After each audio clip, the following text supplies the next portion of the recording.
The Hidden Dangers of Informed Approval, a House of Dragon discussion of systemic flaws. Welcome back to Artificial Radio.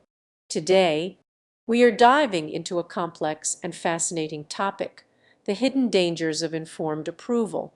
As we explore the intricacies of informed approval, we'll draw inspiration from the world of Westeros, specifically the Game of Thrones series, to examine systemic flaws that underlie our understanding of this concept.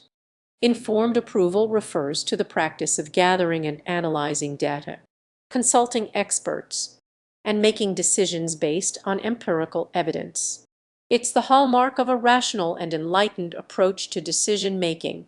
However, beneath its seemingly virtuous surface, informed approval can harbor subtle dangers.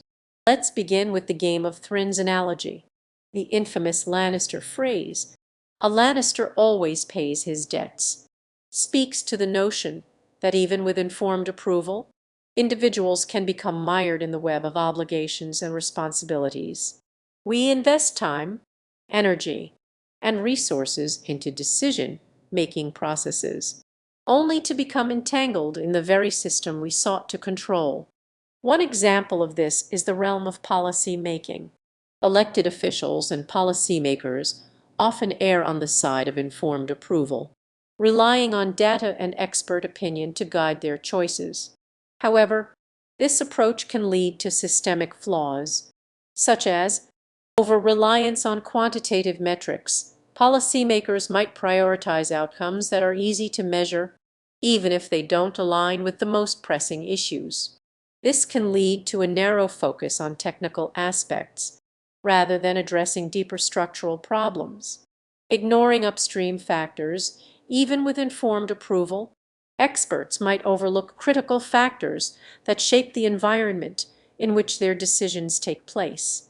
This can result in solutions that fail to account for the complex interplay between social, economic, and cultural contexts.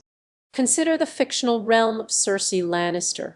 She's often touted as a sharp and cunning leader, yet her actions are frequently guided by a combination of fear, ambition, and a desire for power.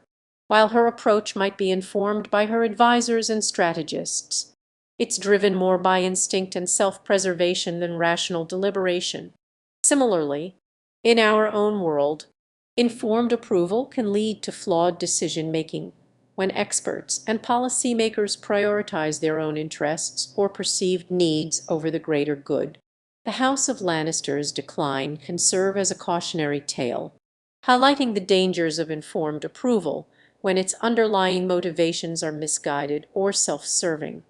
To mitigate the hidden dangers of informed approval, we must adopt a more nuanced approach to decision-making. This involves recognizing the limitations of data-driven decision-making, engaging with diverse perspectives, and acknowledging the role of power dynamics and systemic biases. In closing, informed approval is not inherently good or bad. Its value lies in its potential to facilitate evidence-based decision-making. However, by examining the systemic flaws that underlie this concept, we can begin to appreciate the subtle dangers that lurk beneath its surface. By doing so, we can strive for a more aware and critically informed approach to decision-making, one that balances reason, empathy, and a deep understanding of the complexities that shape our world.